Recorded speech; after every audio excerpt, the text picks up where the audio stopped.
Open the cabinet under your sink. Count the foundations you tried once and gave up on. The ones that oxidized, clung to dry patches, settled into every line by noon. 30 years as a makeup artist in Hollywood. I'm 53. I see it on my own face every morning. But here is what the beauty industry got wrong. Every one of those bottles promised hydrating coverage. That phrase means nothing when your foundation falls apart by hour 4. I tested 10, 7 failed. And the one my clients ask for by name is not the one you expect. Let me start with the one that disappointed me most. Number 1, Cosas. 2 out of 10. I wanted to love this one. The branding is gorgeous. The ingredient list reads like a wellness retreat, and every clean beauty blog on the internet has called it the perfect skin tint for natural coverage. For about 60 minutes on mature skin, they are almost right. It looks fresh, luminous, like skin that just had a full night of sleep. Then it quits on you. Around the 1-hour mark, Cosas starts separating around the nose, gets shiny across the forehead, and slides off wherever your skin has any texture at all. I put this on a client in her late 50s before a daytime appearance last month. By the time she walked into the room, the foundation had already checked out. The clean girl fantasy turns into a greasy reality about 60 minutes in. The lowest score on this list, and it earned it. But Cosas was not the only foundation that looked better on a beauty blog than it did on actual skin. Number 2, Huda Beauty. 3 out of 10. Huda built a beauty empire on Instagram, and the formula proves it. This is a foundation designed to photograph well in one flat, filtered moment, not to live on a real face through a real day. The coverage is heavy. The finish is flat, and on dry, post-menopausal skin, it sits on the surface like a coat of paint on a textured wall. I tested this on my own face, and within 3 hours it had oxidized noticeably darker and settled into every expression line I own. It clings to crepey texture around the eyes and refuses to move naturally when your face moves. If you smile, this foundation does not smile with you. It just cracks a little and reminds you it is there. Instagram famous, real life hostile. After 2 straight failures, I was starting to think this entire test was going to be a disaster. Then I opened this next one. Number 3, Maybelline Fit Me. 7 out of 10. This one surprises people because of the price tag. Maybelline Fit Me sits on the drugstore shelf for under $10, and it outperformed foundations in this test that cost 6 and 7 times more. The coverage is lightweight. It blends easily. It does not sit aggressively in fine lines. And it gives a smooth, natural finish that actually looks like your skin and not like a product sitting on top of it. I have put this on women in their 50s and 60s and watched their faces soften when they saw how natural it looked in the mirror. Not dewy in the way that turns shiny by noon, and not matte in the way that goes flat and lifeless by lunch. Just comfortable, smooth, and real. One of the best lightweight foundations for mature skin, and it costs less than your coffee order. But before you stop watching and run to the drugstore, there are 7 more on this list. And this next one is proof that a good shade range does not guarantee a good formula. Number 4, Fenty Beauty. 3 out of 10. I need to give credit where it belongs. Fenty changed the beauty industry with its shade range. 40 shades at launch meant women who had been invisible to the beauty counter for decades finally found their skin tone on a shelf. That mattered, and it still matters. But the formula itself is fast-drying, matte-leaning, and unforgiving on texture. On skin in your 50s and 60s, that combination does not work. Fenty dries down quickly and grabs onto every dry patch, every rough spot, every area where your skin has thinned after menopause. I prepped a woman for a press tour last week, and she brought her Fenty with her. I gently set it to the side. The shade was perfect. The way it wore on her skin by hour 2 was not. The right mission for inclusion, but the wrong formula for mature skin. So far, 3 out of 4 have failed, and this next one might be the most frustrating of all because it tricks you into thinking it is working. Number 5, NARS. 3 out of 10, NARS makes a beautiful first impression. The packaging is sleek, the shade range is decent, and the initial application looks smooth and flattering on almost anyone.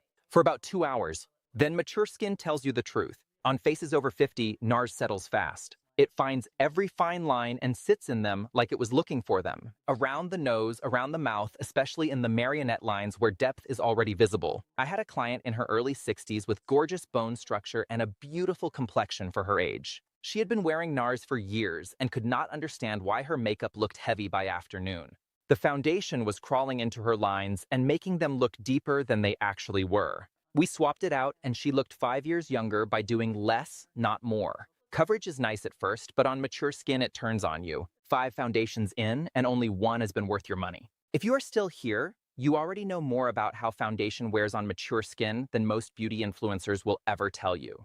Hit subscribe. I do this every single week because this next one changed the way I think about foundation entirely. Number 6, Luxe Color Changing Foundation. 10 out of 10.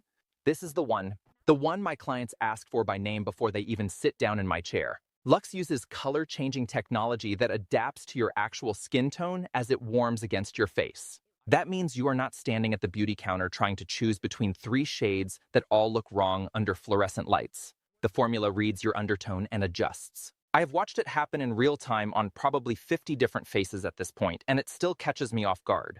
On mature skin, this is where it separates from everything else I tested. It does not settle into fine lines. It does not sit on top of dry patches and announce them. It works with the texture your skin actually has right now, after menopause, after decades of sun and expression and life, instead of pretending that texture does not exist. I put this on a client last Tuesday. She is 64. Dry skin, fine lines around her eyes and mouth. She looked in the mirror and went quiet for a few seconds. Then she said, "That looks like my skin. Not like foundation. Like my skin, but calm." Now, it is not perfect. The shade range is not as wide as Fenty, and if you have very oily skin, you will probably want to set it with a light powder in your T-zone by afternoon. But on the dry, textured, post-menopausal skin that most of this industry pretends does not exist, nothing else I tested came close. It is actually cheaper on Amazon than on their website, so I will leave a link in the description if you want to try it. Now, I wish I could tell you the rest of this list held up just as well. It did not. Number 7, Clinique Even Better. 4 out of 10. Clinique has spent decades as the sensible, dermatologist-recommended option. Even Better sounds like it was designed specifically for skin that needs gentle, thoughtful coverage. And to its credit, it does even out your skin tone. It handles discoloration and age spots reasonably well, but the finish is dull and flat in a way that drains the life out of mature skin rather than adding anything back. You end up looking like your complexion was corrected but forgotten, smoothed over and left there. A woman in my chair last month described it perfectly. She said it made her face look tired even when she was not. The label says all the right things. The mirror tells a different story. 4 out of 10. But there are still 3 left, and 2 of them are names you have definitely heard of. Number 8, Giorgio Armani Luminous Silk. 6 out of 10. If your skin is having a good day, Luminous Silk will make it look even better. It blurs nicely, it has a gorgeous, luminous quality, and it fades more gracefully than most foundations I tested. On a good skin day in your 50s, this can look genuinely stunning. But mature skin does not cooperate every morning. On drier days, when texture is more visible and you actually need your foundation to show up and do real work, Luminous Silk fades too quickly and does not hold up under any kind of pressure. I had a client wear it to a full afternoon press day last spring, and by hour 3, she needed a complete touch-up. It has beautiful energy, but a delicate commitment to actually staying on your face. If your skin is already behaving, Armani rewards it. If your skin needs help, Armani leaves early. Armani rewards skin that is already cooperating. This next one takes the opposite approach entirely. Number 9, Estée Lauder Double Wear. 6 out of 10. Double Wear stays. It locks on in the morning, and it is still sitting exactly where you put it at 10 o'clock at night. For weddings, marathon event days, 16-hour shoots where nobody gets a touch-up, it is reliable in a way almost nothing else can match. But on mature skin, that loyalty becomes rigidity. Double Wear does not move with your expressions. It does not adjust to how your skin changes through the afternoon when dryness settles in. The coverage is full, the finish is matte, and on skin that is already showing crepey texture, it starts to feel like something sitting on top of you instead of blending into you. It stays forever, sometimes against your will, long-lasting, emotionally distant. 6 out of 10. But there is one more, and it earned the second highest score on this entire list. Number 10, Haus Labs. 8 out of 10. This is a pleasant surprise to end on. Haus Labs does not carry the name recognition of the luxury brands on this list, and frankly, that works in its favor. There is no $90 expectation weighing the bottle down. What there is a formula that feels more thoughtful than most department store foundations I have worked with in 30 years. The finish is smooth and forgiving, not cakey and not flat. It has a natural hydration that sits well on skin that tends to get dry and tight as the day goes on. I tested this on 3 clients in their 60s over 2 weeks, and every single one of them asked me what it was before they left the chair. The coverage is there, but it feels invisible. On post-menopausal skin where everything tends to either settle into lines or cake up on dry patches, Haus Labs does neither. It just sits there looking like your skin on a calm, comfortable day. More elevated than most drugstore foundations and more honest than most luxury ones. The second highest score on this list, and it earned every point. 10 foundations. 7 that could not handle skin that has actually been somewhere. 3 that respected it enough to work with it. Maybelline Fit Me if you want proof that price has nothing to do with performance. House Labs if you want something elevated without the department store attitude. And Luxe if you want the one I trust most, the one that changes with your skin instead of sitting on top of it. Go back to that cabinet under your sink. Look at those bottles you gave up on. Now you know why they failed you. It was never your skin. It was always the formula. Send this to the woman in your life who is still buying the wrong foundation because a 25-year-old influencer told her it works for everybody. It does not.